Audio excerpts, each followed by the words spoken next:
week. As Christian Benavidez reports, lines at food banks are growing and there are more delays and cancellations at our nation's airports due to the shutdown. A rare working weekend for the Senate, the first since the government shutdown. Senate Majority Leader John Thune says they won't leave until the government reopens, but both sides are still far apart on a deal. The Democrat leader's proposal is a non-starter for the Republican majority.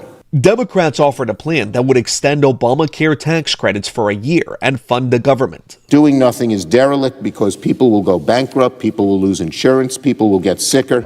All right, so buckle up because the Supreme Court just dropped a bomb on Donald Trump's presidency. And I'm not talking about some minor legal technicality here. I'm talking about a full-scale assault on Trump's executive powers, the kind of move that could fundamentally change how this administration operates.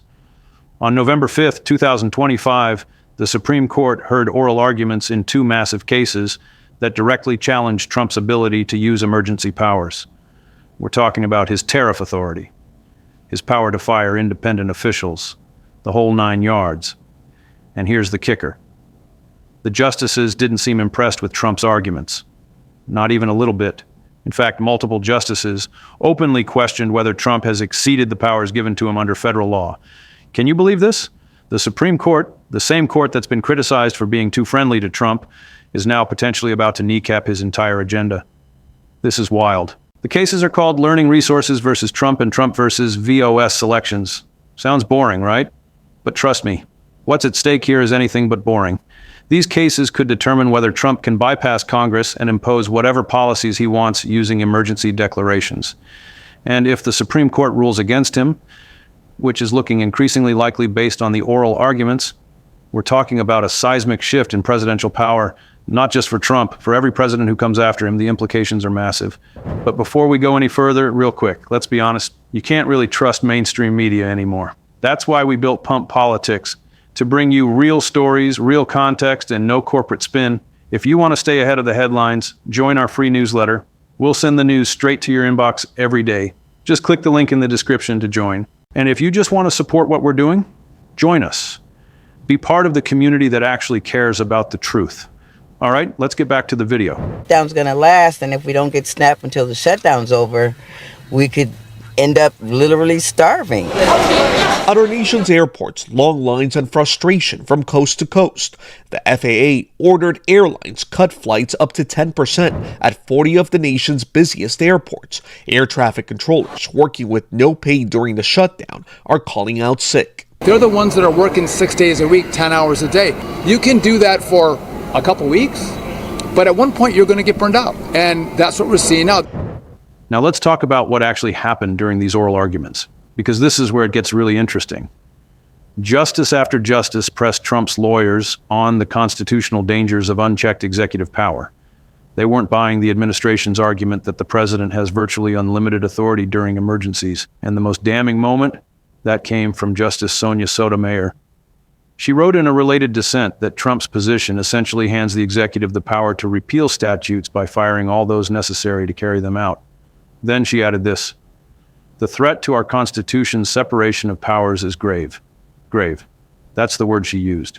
When a Supreme Court justice says the threat is grave, you know things are serious, and she's not wrong. Because what Trump has been doing, using emergency powers to impose tariffs worth hundreds of billions of dollars, claiming he can fire anyone who stands in his way, it's unprecedented. Even presidents who've been accused of overreach in the past didn't go this far. But Trump, he's pushing the boundaries like no one before him, and now the Supreme Court is pushing back. And Trump knows he's in trouble. How do we know? Because he took to Truth Social on November 12th with a warning that sounded more like a threat. He said that a Supreme Court tariff unwind could cost America $3 trillion in refunds and lost investments. He called it an insurmountable national security event, $3 trillion. That's the number he threw out there. Now, is that number accurate?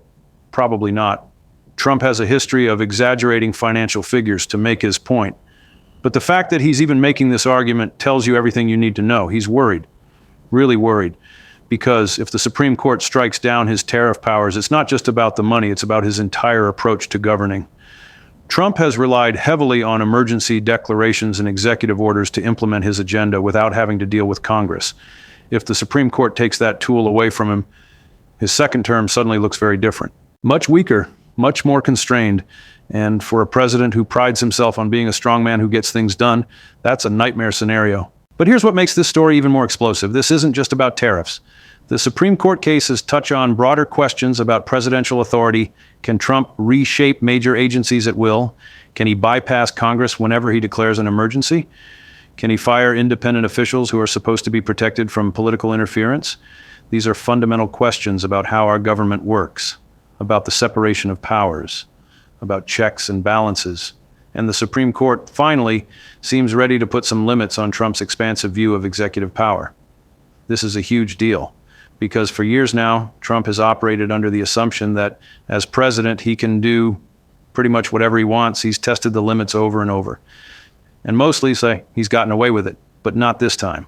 This time, the Supreme Court appears poised to say enough is enough. You've gone too far, and we're going to rein you in. So why does this matter right now? Why should you care about some Supreme Court cases that sound like they belong in a law school textbook? Because the outcome of these cases could transform the presidency. It could reset the balance of power between the executive branch and Congress. It could upend both domestic policy and U.S. global trade. And it's all happening at a pivotal moment, less than 3 years before the 2028 election. If Trump loses these cases, his ability to deliver on his promises gets severely hampered. His base might start questioning whether he's still the fighter they elected. His opponents will smell blood in the water, and the entire political landscape shifts. So yeah, this matters a lot. And we're going to break down every angle of this story, what the cases are really about, what the justices said during oral arguments, what happens if Trump loses, and what it all means for the future of American politics. Let's dive in. Okay, so let's get into the weeds here. Because to really understand what's happening, you need to know what these Supreme Court cases are actually about. And trust me, it's more interesting than it sounds. The two cases that were argued on November 5th, Learning Resources versus Trump and Trump versus VOS elections, both challenged Trump's use of emergency powers under something called the International Emergency Economic Powers Act. That's IEEPA for short. This is a law that gives the president broad authority to impose economic sanctions and tariffs during national emergencies. And Trump has used this law aggressively, really aggressively. He's declared multiple national emergencies, some related to trade, some related to security threats, and then used those declarations to impose sweeping tariffs on imports from China and other countries. We're talking about tariffs worth hundreds of billions of dollars. Tariffs that have affected everything from consumer electronics to automobiles to agricultural products. And here's the thing. Trump did all of this without getting approval from Congress. He just declared an emergency and started imposing tariffs. And the companies affected by those tariffs, they're the ones who brought these lawsuits. They're arguing that Trump exceeded his authority under IEEPA, that the law doesn't actually give him the power to do what he's been doing. And based on the oral arguments, a lot of the Supreme Court justices seem to agree with them. So what exactly did the justices say during these oral arguments? Well, according to multiple reports from outlets like SCOTUS Blog and Supply Chain Dive, the justices appeared highly skeptical of Trump's position. Several justices focused on the constitutional dangers of giving the president unchecked power to impose tariffs without congressional approval. They questioned whether IEEPA was ever meant to be used the way Trump has been using it. And they seemed concerned about the precedent it would set if they ruled in Trump's favor, because here's the thing. If the Supreme Court says that Trump can do whatever he wants under IEEPA as long as he declares an emergency first, then what's to stop future presidents from doing the same thing? What's to stop them from declaring emergencies left and right just to bypass Congress?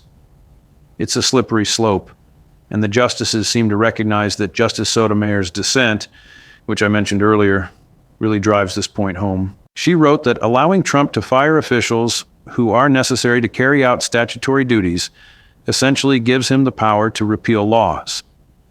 Think about that for a second.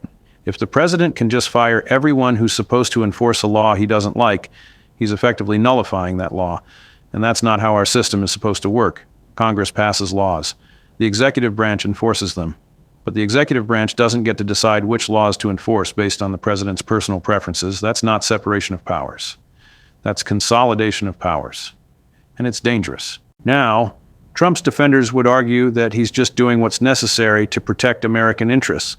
They'd say that Congress has been too slow to act on trade issues, that China has been taking advantage of us for years, that Trump needed to use emergency powers because the normal legislative process wasn't working. And look, there's some truth to that. Congress has been gridlocked on a lot of issues, and China has engaged in unfair trade practices. But here's the problem. Just because Congress is slow doesn't mean the president gets to bypass them entirely. That's not how the Constitution works. The framers designed our system with checks and balances for a reason.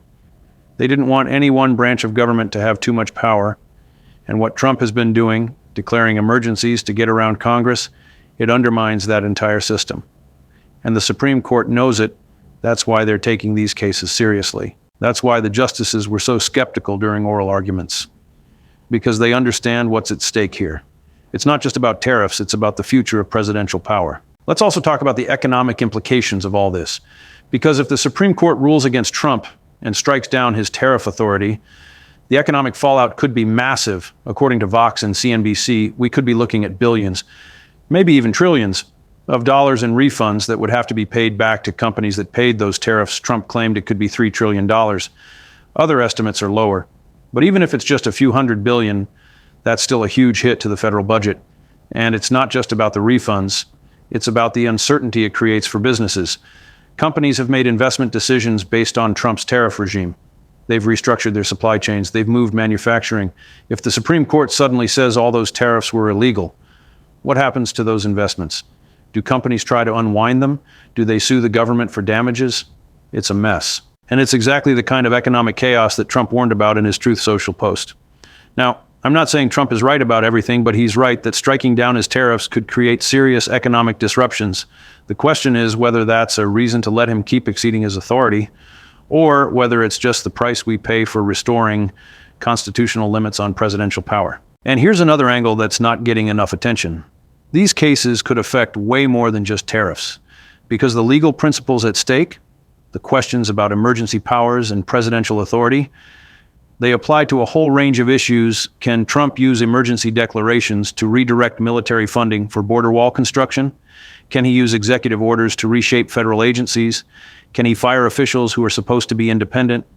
All of these questions could be impacted by how the Supreme Court rules in these tariff cases. And that's why people on both sides are watching so closely if the court rules against Trump broadly. If they say he's been systematically exceeding his authority, and it could cripple his ability to govern the way he wants to. But if they rule in his favor, if they give him a green light on emergency powers, then we're looking at a dramatically more powerful presidency, one that can act with very few constraints. And that should worry everyone, regardless of whether you support Trump or not, because the powers you give to a president you like are the same powers that will be available to a president you don't like. Let's also talk about the political implications here, because this Supreme Court fight is happening at a crucial moment. The 2026 midterms are less than a year away. Trump's agenda is already facing headwinds in Congress. His poll numbers have been mixed, and now the Supreme Court is potentially about to hand him a major defeat. How does that affect his political standing? Well, if Trump loses these cases, his opponents are going to claim he's been exposed as a constitutional lawbreaker. They're going to say, see, even the conservative Supreme Court thinks he went too far. And that's going to energize Democrats heading into the midterms. It's going to give them a talking point. It's going to make Trump look weaker. On the other hand, if Trump loses, it might also fire up his base, because Trump has always thrived when he can position himself as the victim of the establishment. He'll say the Supreme Court betrayed him. He'll say the deep state is working against him. He'll turn it into a rallying cry, and his supporters will eat it up. So the political impact is complicated. It could hurt Trump, or it could help him. Depends on how he spins it. But one thing is clear. These cases are a huge deal. They're not just some technical legal dispute that only lawyers care about. They're about fundamental questions of power and democracy. They're about whether we still have meaningful checks and balances. They're about whether the president has to follow the same rules as everyone else. And the Supreme Court's decision, which will probably come sometime in early 2026, is going to have massive ramifications for Trump, for future presidents, for all of us. So yeah, this is a story worth paying attention to, because what happens in these cases could shape American politics for decades to come. All right, let's break this whole thing down into clear, simple points, because there's a lot of complexity here, but at the end of the day, it comes down to a few key questions. Point one, what exactly is Trump being challenged on? Trump has been using emergency powers under the International Emergency Economic Powers Act to impose massive tariffs on imports. He's declared national emergencies related to trade and security, and then used those declarations to slap tariffs on hundreds of billions of dollars worth of goods. Companies affected by those tariffs are suing, arguing that Trump exceeded his legal authority. They say IEPA doesn't actually give him the power to do what he's been doing, and they want the courts to strike down those tariffs and force the government to pay refunds. Point two, what did the Supreme Court oral arguments reveal? The oral arguments on November 5th were not good for Trump. Multiple justices expressed skepticism about his position. They questioned whether he had exceeded the powers given under federal law. They focused on the constitutional dangers of unchecked executive power. Justice Sotomayor was particularly harsh, writing that Trump's approach hands the executive the power to repeal statutes and poses a grave threat to separation of powers. That's strong language, and it suggests that at least some justices are ready to rule against Trump. We won't know for sure until the decision comes down, probably in early 2026, but the signs aren't looking good for the administration. Point three, what are the economic stakes? If the Supreme Court strikes down Trump's tariffs, the economic impact could be enormous. Trump himself claimed it could cost $3 trillion in refunds and lost investments. Other estimates are lower, but even conservative projections suggest we're talking about hundreds of billions of dollars. Companies that paid those tariffs would be entitled to refunds. The federal budget would take a massive hit, and there would be huge uncertainty about trade policy going forward. Businesses that restructured their operations based on Trump's tariffs would suddenly have to reconsider everything. It would create economic chaos in the short term. Whether that's worth it to restore constitutional limits on presidential power, that's the debate. Point four, what are the political implications? Politically, this is a minefield for Trump. If he loses these cases, it's going to be portrayed as a major defeat. Democrats will say even the conservative Supreme Court thinks he went too far. It will undermine his image as a strong president who gets things done. It will give his opponents ammunition heading into the 2026 midterms. On the other hand, Trump could try to spin a loss as evidence that the establishment is against him. He could rally his base by claiming he's being unfairly constrained. But that's a harder sell when it's the Supreme Court, with justices he appointed, that's ruling against him. So yeah, this is a big political risk for Trump, and he knows it. That's why he's already trying to frame any ruling against him as a catastrophic national security threat. Point five, what are the broader implications for presidential power? This is where things get really important, because these cases aren't just about tariffs. They're about fundamental questions of executive authority. Can the president use emergency declarations to bypass Congress? Can he exercise sweeping powers without clear statutory authorization? Can he fire independent officials to prevent them from enforcing laws he doesn't like? The Supreme Court's ruling on these questions will set precedents that last for generations. If the court rules broadly against Trump, it could significantly constrain presidential power going forward. Future presidents, whether Democrat or Republican, would have less ability to act unilaterally. They'd have to work more closely with Congress. They'd have to respect institutional boundaries. And that might be a good thing for democracy, even if it makes governing harder. But if the court rules in Trump's favor, we're looking at a much more powerful presidency, one that can declare emergencies and act with minimal oversight, and that should concern everyone, regardless of political affiliation. So what happens next? Well, the Supreme Court will deliberate over the coming months. They'll probably issue a decision sometime in the first half of 2026. And when that decision comes down, it's going to be a bombshell. If Trump loses, we're going to see immediate challenges to other aspects of his emergency powers, his use of executive orders, his restructuring of federal agencies. All of it will be back on the table. And Trump's second term will look very different than it does now. He'll have to work more closely with Congress. He'll have to compromise more. He'll have less ability to ram through his agenda by executive fiat. On the other hand, if Trump wins, it's going to embolden him. He'll see it as vindication. He'll push even harder on executive power. And we could see an even more aggressive approach to governing in the second half of his term. Either way, this decision is going to reshape American politics. Now let's talk about what this means for ordinary Americans. Because at the end of the day, this isn't just an abstract legal debate. It affects real people. If Trump's tariffs are struck down, consumer prices could drop. A lot of those tariffs have been passed on to consumers in the form of higher prices for electronics, appliances, cars, and other goods. Remove the tariffs, and prices should come down. That would be good news for families struggling with inflation. But at the same time, some American manufacturers have benefited from those tariffs. They've been protected from foreign competition. If the tariffs go away, those companies could struggle. Jobs could be lost. So it's not a clear-cut win for everyone. There are trade-offs. And the Supreme Court has to weigh all of that when making its decision. There's also the question of what message this sends to the rest of the world. If the Supreme Court strikes down Trump's tariffs, how do other countries react? Do they see it as a sign that America is pulling back from Trump's aggressive trade policies? Do they try to renegotiate trade deals? Do they impose their own retaliatory measures? The international implications are significant, and they're probably part of what Trump was thinking about when he warned of a national security threat. Because trade policy isn't just about economics. It's about geopolitics. It's about America's relationships with other countries. And if the Supreme Court undermines Trump's ability to use tariffs as a negotiating tool, it could weaken America's position in trade talks. Whether that's a good thing or a bad thing depends on your perspective, but it's definitely something to consider. And here's something else worth thinking about. What does this tell us about the Supreme Court itself? For years, critics have accused the court of being too political, too partisan, too willing to rubber stamp whatever the president wants as long as he's from the right party. But these oral arguments and Justice Sotomayor's dissent, they suggest something different. They suggest that at least some justices are willing to push back on presidential overreach, even when it comes from a president who appointed them.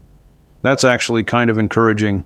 It suggests that the court still sees itself as an independent check on executive power, not just a political arm of whichever party controls the White House. And if the court does rule against Trump on these issues, it will be a powerful statement about the importance of constitutional limits, about the rule of law, about the idea that no one, not even the president, is above the law. But we also have to be realistic. The Supreme Court doesn't always get it right. And even if they rule against Trump on tariffs, there are other areas where they've expanded presidential power. The court has been friendly to Trump on issues like immigration enforcement and regulatory rollbacks. So this isn't a simple story of the court reining in an out-of-control president. It's more nuanced than that. The court is picking and choosing where to draw the line. And we won't really understand their broader philosophy on executive power until we see a pattern emerge over multiple cases. These tariff cases might be the beginning of that pattern, or they might be an outlier. Time will tell. So here's the bottom line. The Supreme Court just heard arguments in cases that could fundamentally change Trump's presidency and the balance of power in American government. The justices appeared skeptical of Trump's claims to sweeping emergency powers. Trump himself is warning of catastrophic consequences if the court rules against him. The economic stakes are enormous, potentially trillions of dollars. The political implications are huge, especially with midterms coming up, and the constitutional questions at the heart of these cases will shape presidential power for decades to come. This is not some boring legal technicality. This is a defining moment, and we're going to be watching closely as it unfolds, because what the Supreme Court decides in these cases will affect all of us, our economy, our politics, our system of government. So stay tuned, keep paying attention, because this story is just getting started. And when that decision comes down in 2026, it's going to be one of the biggest political bombshells in years. You heard it here first. Make sure you're subscribed so you don't miss our coverage when that happens, because trust me, you're going to want to know what comes next.